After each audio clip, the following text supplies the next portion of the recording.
اعوذ باللہ من الشیطان الرجیم بسم اللہ الرحمن الرحیم الحمد للہ والصلاۃ علی اہلہا اما بعد فقد قال اللہ تبارک و تعالی فی قرآن المجید و فرقان الحمید وقولہ الحق اعوذ باللہ من الشیطان الرجیم وبالوالدین احسانا صدق اللہ العلی العظیم۔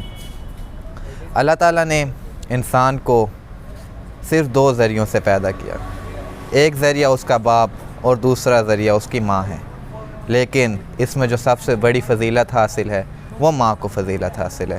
انسان کی ماں جو 9 مہینے اس کے لیے جتن کرتی ہے، اس کو پیٹ میں رکھتی ہے، اور 9 مہینے کے بعد جو دوسری مشکلات اس کے لیے جھیلتی ہے، وہی ماں انسان کے لیے سب کچھ ہوتی ہے۔ لیکن اس سب مرحلے میں ہم باپ کی قربانی کو کبھی نہ بھولیں، کیونکہ باپ بھی انسان کے لیے بہت زیادہ محنت کرتا ہے۔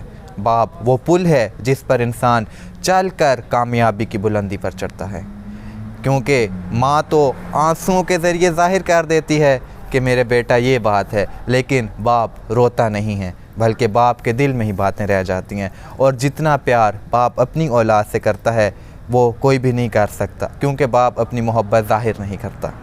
لیکن کیا والدین کی فضیلت بھی ہے یا نہیں؟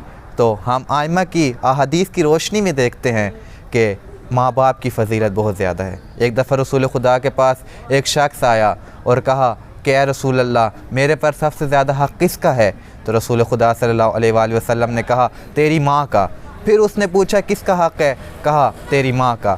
تیسری دفعہ جب اس نے پوچھا کہا تیری ماں کا، اور جب چوتھی دفعہ اس نے پوچھا تو کہا تیرے باپ کا۔ یعنی 3 مرتبہ کہنے کے بعد چوتھی دفعہ کہا کہ تیرے باپ کا حق ہے، کیونکہ ماں کے قدموں تلے جنت ہے۔ یہ جنت صرف ہمیں ان کی خدمت کر کے حاصل ہو سکتی ہے۔ ماں باپ انسان کے لیے پوری زندگی کا سامان کرتے ہیں، لیکن وہی اولاد جو بچپن سے ان کے ساتھ رہتی ہے، لیکن شادیوں کے بعد وہی اولاد اپنے ماں باپ کو چھوڑ دیتی ہے۔ زندہ والدین ہوں یا مردہ والدین ہوں، دونوں کی بہت زیادہ فضیلت ہے۔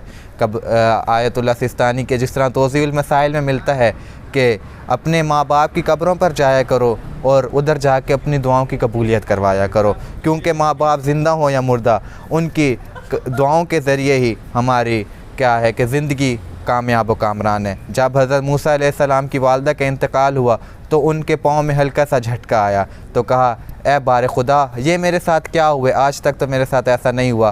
تو آواز غائب آئی کہ اے موسیٰ، اب ذرا سنبھل کے چلنا، کہ جو تمہارے لیے دعا کرتی تھی تمہاری ماں، وہ اب اس دنیا میں نہیں رہی۔ کیونکہ ماں کی فضیلت بہت زیادہ ہے۔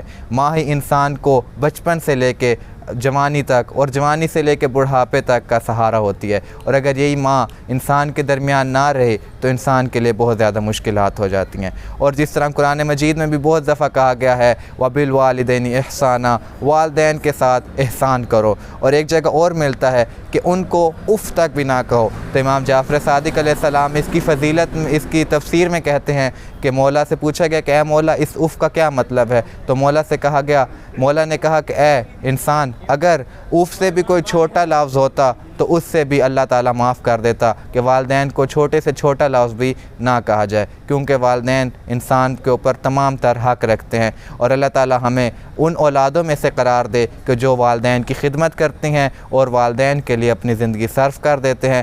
وما علینا الا البلاغ المبین۔ والسلام علیکم ورحمۃ اللہ۔